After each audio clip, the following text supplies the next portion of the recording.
일본도 우리나라랑 똑같이 이 내 집 내 땅에 대한 집착이 엄청나게 강해요.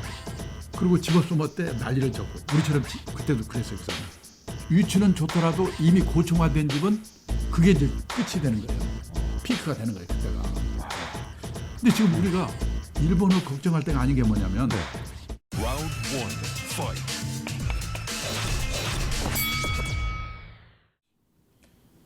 안녕하세요. 박종원의 경제한방입니다. 이 먼 산보도 짐작하는 노후와 실제 노후의 현실은 다를 수도 있는데요. 이 닥치기 전에 미리 알아야 될 것들 그리고 준비해야 될 것들 트러스턴 자산운용의 연금포럼 이 강창희 대표께 여쭤보도록 하겠습니다. 안녕하세요. 네, 안녕하세요. 네. 자, 지금 이제 강창희 대표님께서는 오래전부터 진짜 노후 설계의 중요성을 정말 여러 가지 다양한 방식으로 말씀을 해오셨는데요. 아마 강연을 워낙 많이 하시다 보니까 정말 직접 만나고 접하는 가운데서 아마 많은 사람들이 노후에 대해서 잘못 생각하고 있구나, 이건 정말 착각하고 있구나, 이런 게 좀 있으셨을 것 같은데 특별히 어떤 부분이 가장 강해요? 가장 지금 걱정이 되는 게 뭐냐면 대부분 분들이 그러니까 100살까지 산다는데 노후 자금이 얼마 있으면 되는 거예요? 뭐 5억 원이 필요한 겁니까? 뭐 7억 원이 필요한 겁니까? 결국 노후 자금에 대해서만 질문하거든요. 근데 저는 우선 그렇게 갖고 있는 분이 많지가 않고, 첫째가. 두 번째, 그런 정도의 노후 자금을 갖고 있다고 하더라도 예를 들어서 후반 인생을 좌우하는 저는 5가지 리스크라고 그러는데, 예를 들어서 80에 갈 걸로 생각하고 있는 돈 다 써버렸는데 100살까지 살면 안 되잖아요. 그걸 장수 리스크라고 하거든요. 그다음에 건강 리스크. 여기에 걸리면 또 그 순간으로 돈이 다 나가니까, 특히 이 70 이후에 많이 그 병원비로 많이 나가거든요. 그다음에 이 자녀 리스크라고 그래가지고 자식이 사업에 실패해 신용불량돼 손 내밀어 대줘야 되거든요. 그다음에 자산구조 리스크라고 그래가지고 우리나라는 갖고 있는 돈의 80%가 부동산인데 요즘 상당히 지금 걱정이잖아요. 그렇게 되면 순간적으로 재산이 날아가는 거죠. 그리고 인플레 리스크. 갑자기 지금 요즘 물가가 오르니까 뭐 이런 거에 종합적으로 이 뭡니까 대응을 하지 않으면 안 돼요. 은퇴 후에 5가지 리스크가 있는데 대부분 이제 뭐 일이 없으니까 뭐냐면 창업을 하잖아요. 창업 실패 리스크예요. 그다음에 또 하나 뭐냐면은 그러니까 소위 그 은퇴 창업 실패 리스크고요. 그다음에 금융 사기 당하면 안 되잖아요.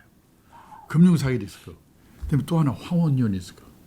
우리가 지금 일본보다도 이혼율 자체가 높고 일본은 아직도 신혼이혼의 비율이 높은데 우리나라는 이 중년 황혼이혼의 비율이 1990년도만 해도 전체 이혼 건수의 5%였는데 2020년에는 37%예요. 그러니까요. 이게 그러면 연금도 반으로 나눠지지, 집도 반으로 나눠야 되지. 그게 몇 억의 문제가 아니라. 저는 그래서 이런 리스크들을 종합적으로 관리하지 않으면 안 된다. 몇 억의 문제가 아니다. 그렇게 얘기를 하죠. 지금까지 노후에 대해서 과거 역사를 보면 야 집만한 게 없어, 그리고 나 집 한 채밖에 없어, 또는 이렇게 생각하는 분들 있고, 그리고 또 한편에서는 야 일본 봐봐 집만 의지하다가 큰일 났어, 이런 분들이 있는데 이 집에 의존한 지금 현재 노후 비슷한 어떻게 보십니까? 그래서 저는요 그거를 한번 냉정히 생각해봐야 되는 게 뭐냐면, 재작년에 신문에 난 거 보셨는지 모르겠는데 한국은행에서요 주요국의 물가 그 구매력 평가 환율 PPP 환율이라고 하더라고요. 구매력 평가 환율 기준으로 주요국의 가구당 순자산을 계산해서 발표했는데 우리나라는 53만 8천 달러로 6억이 넘어요. 그런데 놀란 게 뭐냐면요. 프랑스가 52만 1천 달러고 일본이 48만 6천 달러예요. 와, 우리나라는 53만 8천 달러인데 그러니까 아무리 물가를 감안했다고 하지만은 우리보다 선진국이고 우리보다 몇십 년 앞서서 자본 축적을 시작한 나라인데 이 나라보다 우리나라가 부자라는 얘기예요. 그거 믿어지지 않는데 한국은행 발표니까 거짓말이 아니겠죠. 근데 문제는 그 가계 자산을 분해를 해봤더니 우리나라는 80%가 부동산이고 미국이나 이런 선진국들은 30%가 부동산이고 우리나라는 20%가 금융자산인데 이 나라들은 70%가 금융자산이에요. 그러니까 우리나라는 한마디로 말하면 재산 이퀄 부동산인데 부동산 가격이 비싸니까 부자처럼 보이는 거예요. 그러니까 부동산이 계속 오르면 상관없겠죠. 뭐 나라는 미쳐버리겠지만은. 근데 제 친구 사례를 제가 소개해드리면요. 제 친구가 동경 수도권에 살고 있는데 28평짜리 아파트에 살았어요. 우리처럼 호화 아파트가 아니에요. 그 사람은 집을 그렇게 호화롭게 하지 않으니까 28평입니다. 그거를 1984년도에 우리 돈으로 계산해서 1억 2천만 원에 샀는데 그게 버블 1991년이 피크였어요. 그때 3억 6천만 원까지 올라갔어요. 지금요 3천만 원, 4천만 원에도 안 팔리는 거예요. 그러니까 그거 다 팔아봤자 1년 생활비 안 되는 거예요. 네. 근데 지금 집이 있는 거는 마음이 편하고 좋긴 좋은데 문제는 다른 금융자산이 있으면서 집이 있으면 상관없는데 지금 우리는 달랑 어떻게 보면 재산이 꼴 부동산인데 혹시 일본과 같은 꼴이 나면은 우리가 어떻게 될 건가 걱정이 되는 거예요. 네. 어느 정도 지금 일본과 비교해서 우리나라의 부동산 값이 비싸냐면요. 일본과 비교하면 일본도 비싼 나라인데 우리나라 남한 땅 넓이가 10만 평방킬로미터 남한 땅만.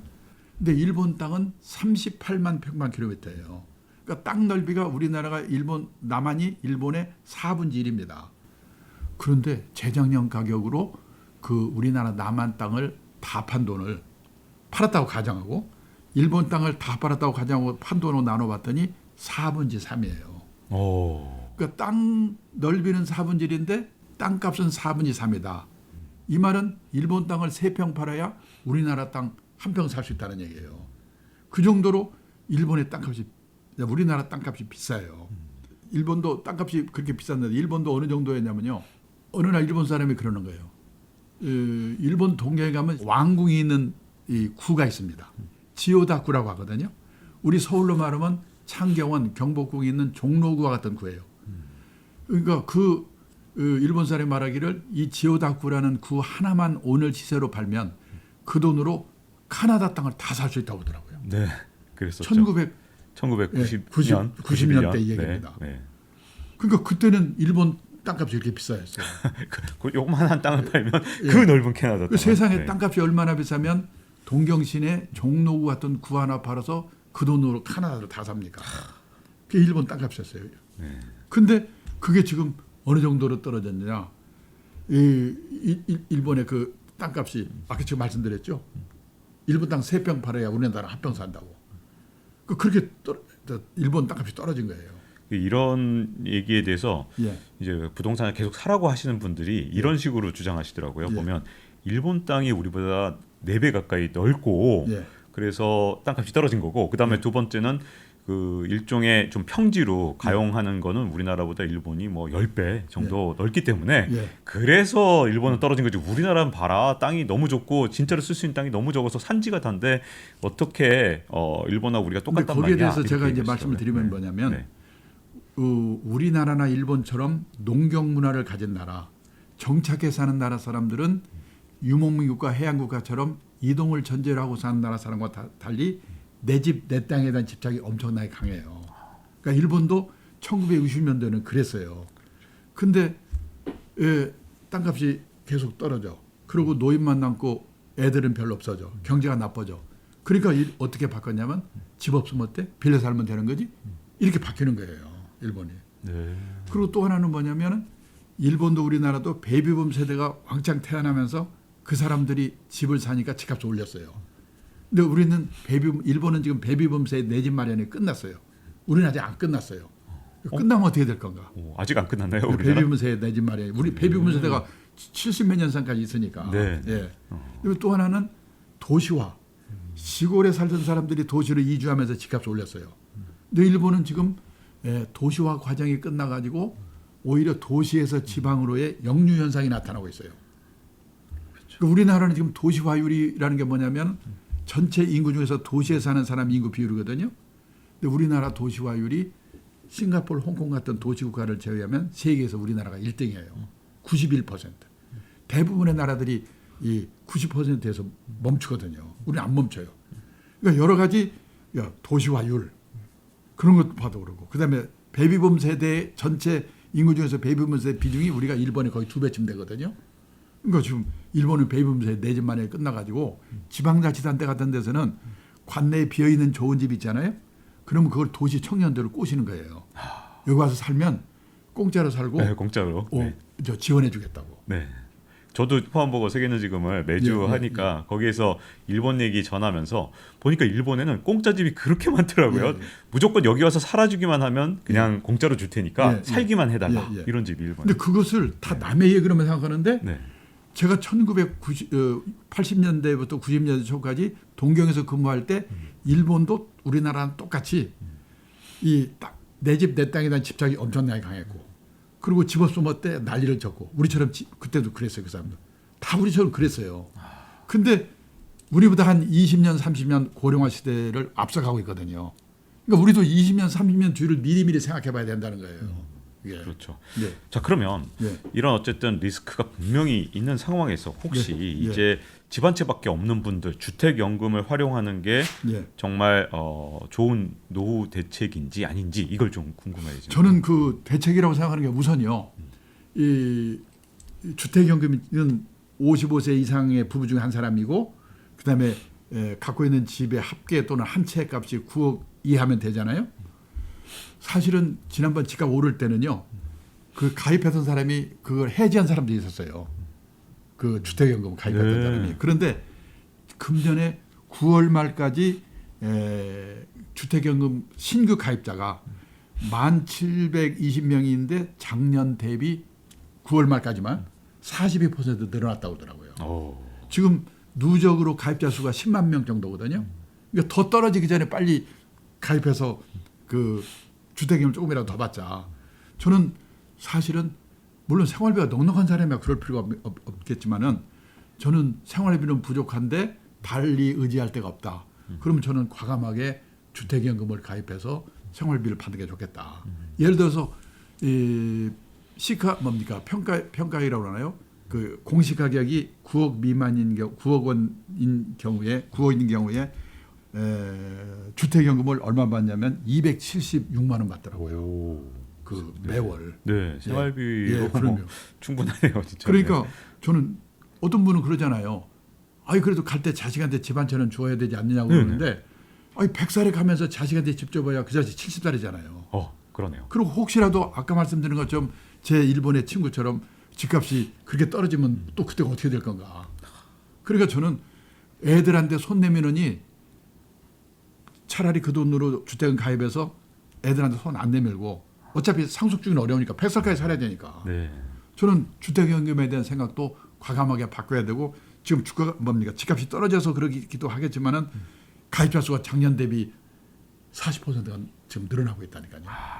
자 그리고 또 그러면 주택연금에 가입하는 방식 대신 집을 뭐 정리를 하고 지금 현재 도심에 살고 있는 집, 큰 집 정리하고 뭐 사이즈를 좀 줄인다든가 아니면 좀 교외로 나가면 훨씬 싸질 테니까 이렇게 하는 노후 대책은 또 어떻게 보십니까? 저는요 이 귀촌 귀농이라고 그러잖아요. 이거에 대해서는 사람에 따라서 인생관이 다르기 때문에 뭐 갈 수 있으면 가야 되는데 첫째 그거 하기 위해서는 부부가 합의를 해야 돼요. 왜냐하면 이 여성들은 안 가려고 그러거든요. 제가 있던 연구소에서 몇 년 전에 조사를 해봤거든요. 은퇴 후에 어디서 살고 싶습니까? 그랬더니 남편들은 75%가 중소도시 시골에 전원주택 있는 데서 살고 싶습니다. 이렇게 대답했어요. 근데 아내분들은 서울이나 수도권에 그리고 아니면 지방이라도 대도시 살고 싶다는 게 65%예요. 와 되게 정말 성별로 완전히 갈리네요. 살고 싶은 데가 우선 전혀 다르고 네. 그다음에 두 번째는 주택 유형. 남편들은 절반 이상이 이 전원주택에 살고 싶다고 그러고 여성 아내분들은 절반 이상이 아파트에 살고 싶대요. 그러니까 우선 부부가 이 합의하는 일이 참 우선 중요해요. 그래서 이제 합의가 돼가지고 내려갔다고 하더라도 대개 70대 후반쯤 되면요. 여기저기 몸이 아프기 시작하거든요. 그래가지고 우리가 항상 생각하면 퇴직하고 나서 쌩쌩할 때만 생각하는데 안 그래요. 내려갔던 사람들이 다시 돌아와요. 근데 서울을 다 정리하고 간 사람들은 돌아올 데가 없잖아요. 그래서 고민하는 사람이 많아요. 이 정말 자기가 특별히 준비를 한 사람이 아니라면 지금 시골에 빈집이 많잖아요. 빌려서 그런 귀촌 생활을 하다가 서울에 조그만 거라도 거점은 갖고 나중에 힘들면은 다시 돌아올 수 있는 준비는 하는 게 낫겠다. 그래서 지금 일본에서도 이 나이 든 분들이 이 살기 유행하는 게 뭐냐면요. 18평에서 20평짜리. 그러니까 큰 집은 별로 좋지 않은 거예요. 그리고 이 병원 가깝고 문화시설 가깝고 또 휴업행 가깝고 이런 데서 사는 게 유행이에요. 예. 그럼 반대로 예.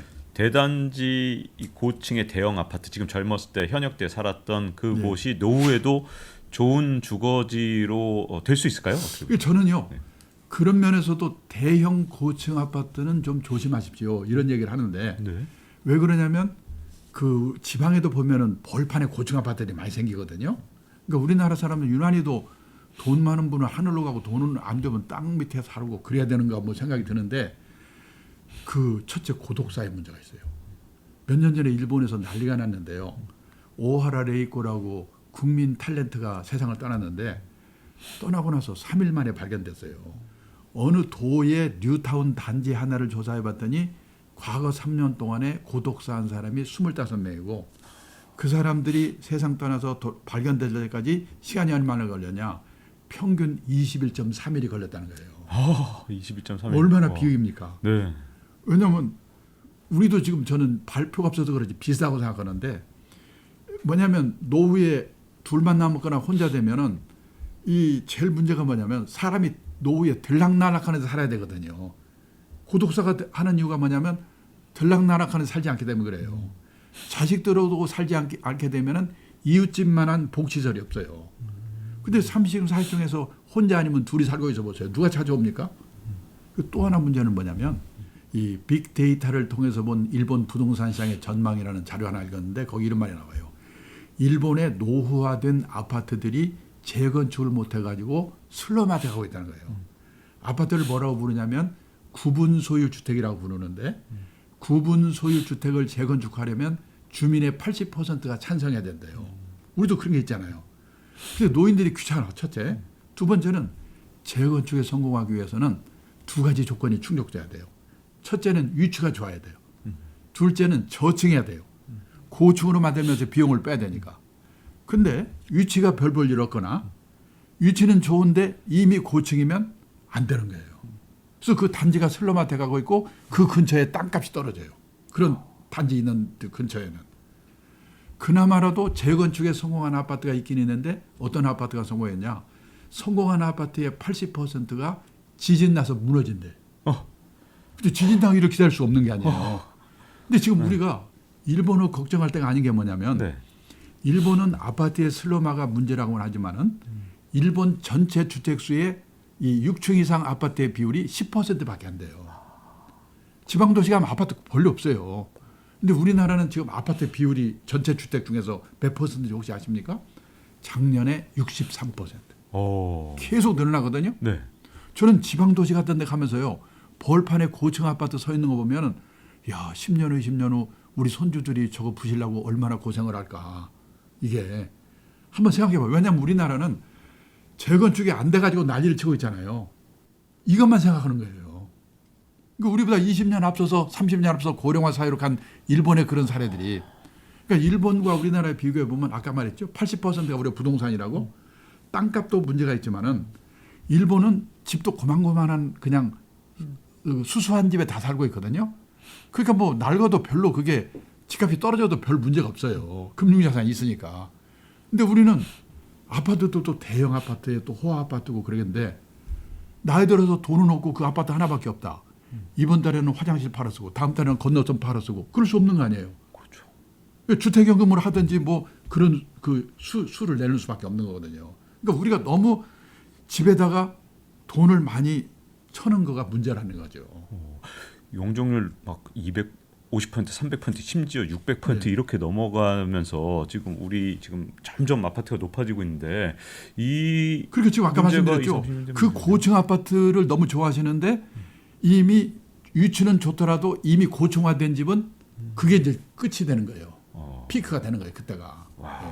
자 그리고 이제 주택에 의지하는 분들도 있지만 어쨌든 지금 이제 제가 좀 그 세대인데 예. 제가 이제 제 나이 때 좀 예. 일찍 결혼한 친구들은 교육비에 엄청 투자를 했고 네. 그다음에 좀 늦게 결혼한 친구들은 이렇게 교육비 쓰는 게 맞는가 이렇게 고민하는 그 제가 약간 좀 그 약간 왔다 갔다 하는 그 세대에 있는 것 같습니다. 네. 그래서 자녀들에 대한 어떤 엄청난 투자 그래서 그리고 저는 자녀 리스크라고 제가 지금 네. 말씀을 드리는데 뭐냐면 작년에 미국 CNN 그 방송이잖아요. 네. 그 미국 투자은행이 조사한 자료를 발표한 걸 제가 들었는데 그 주요국의 그 아이들 0세에서 18세까지 이 자녀 양육비라고 그러잖아요.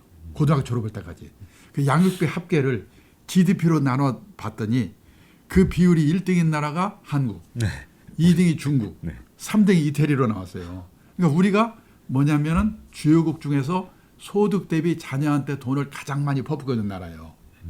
그 중에서도 자녀 사교육비잖아요. 네. 제가 재작년에 서울의 40대 후반의 부부가 맞벌이하는 커플 세 커플을 인터뷰를 했는데 그 중에서 과외비를 제일 덜 쓰는 집이 어느 정도냐면요.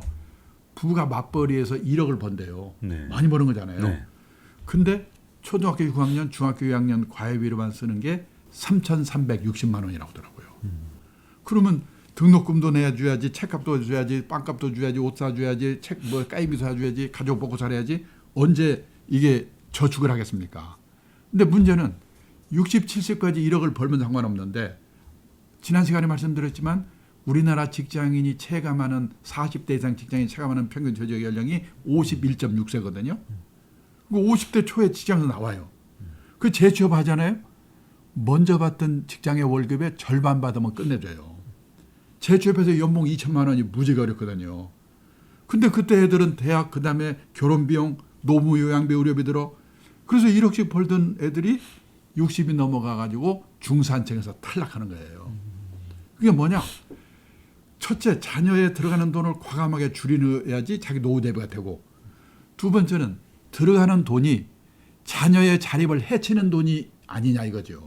그건 어떤 의미로 말씀하시는 뭐냐면 건가요?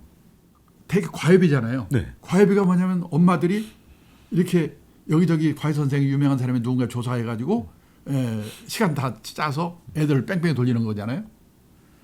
그러다 보니까 뭐냐면 스스로 생각하는 능력이 없는 거예요. 근데 지금 직업이 사라지는 시대거든요. 옥스퍼드 대학 마하튼 스쿨에서 고용의 미래라는 자료 발표한 걸 보니까요. 2033년이 되면 지금 있는 직업의 43%가 사라진다고 하더라고요. 직업이 사라지고 생기고 사라지고 생기고 그런 시대거든요. 근데 그 과외 공부해가지고 외워서 좋은 대학 들어갔던 그런 애들은 뭐냐면은 지금 있는 좋은 회사 들어가는 데는 도움이 될지도 몰라요. 근데 그게 언제 이게 없어질지 모르거든요. 그러면 새로운 데를 찾아가야 돼요. 고성장 시대에는 신규 채용이 많기 때문에요. 이 과외 공부해서 좋은 대학 들어가가지고 취직하면 됐거든요. 저성장기에는 신규 채용을 별로 안 해요. 요즘 신문 보세요. 되게 경력직 뽑잖아요. 그럼 어떻게 되냐면 신규 채용이 별로 없으니까 중소기업 같은 데 들어가가지고 몇 번 이직하면서 좋은 회사로 옮겨가야 돼요. 그 옮겨갈 때 저기서 나를 뭘로 뽑는가? 학벌? 스펙? 아니고 이 친구가 우리가 시키려고 하는 일을 잘하는가 못하는가? 전문성을 보는 거예요. 그다음에 평판. 인간성이 돼 있는가 안 돼 있는가? 거기서 걸리면 끝이에요. 요즘 대기업의 인사 담당자들이 자기들끼리 모여서 그런답니다. 속지 말자 학벌, 다시 보자 스펙. 얼마나 속았으면 그러겠어요. 네. 그러니까 문제죠. 이해갑니다. 네. 예. 그래서 그거를 한번 심각하게 생각할 필요가 있다. 네. 자 그러면 예. 이제 그 비용을 어떻게 통제하느냐가 진짜 중요할 것 같은데 이게 네. 보니까 자녀들이 교육비도 문제지만 네. 나중에 이제 사회 진출하거나 이럴 때까지도 보조해 주는 게 우리나라 베이비붐 세대에서도 네. 계속해서 그러는 경향이 아직도 남아 있더라고요. 그렇죠, 그렇죠. 이거 어떻게 할 수 있을까요? 노후에 대한 생각을 빨리 바꿔야 되는데 그러니까 지금 우리가 이 지난 30년 40년 동안 세계 역사에 없는 고성장 시대 아주 특별한 시대를 살았기 때문에 우리는 의식하지 못하고 우리는 아낀다고 생각하는데 미국, 일본 선진국 사람들이 우리를 보면은 너무나 낭비 요인, 거품 요인이 많다는 거예요.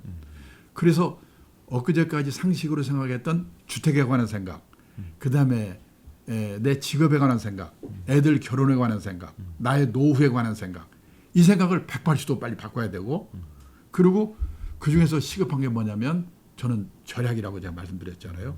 그리고 뭔가 이 좀 약간의 허드렛 일에 가까운 일이라도 일을 하는 거, 그 방법밖에 없다는 거를 다시 한번 여기서 강조할 수밖에 없는 거죠. 네. 자, 이렇게 말씀을 듣다 보니까 아마도 많은 분들이 노후에 대한 그림을 조금 더 그릴 수 있게 되지 않았을까 이렇게 생각이 되고요. 이렇게 좋은 말씀 해주셔서 정말 감사드립니다. 자, 트러스톤 자산운용 영음보험의 이 강창희 대표님 이렇게 나와주셨고요. 이렇게 시청해 주신 분들께 감사드립니다. 고맙습니다. 네, 감사합니다. 네. Round one, fight.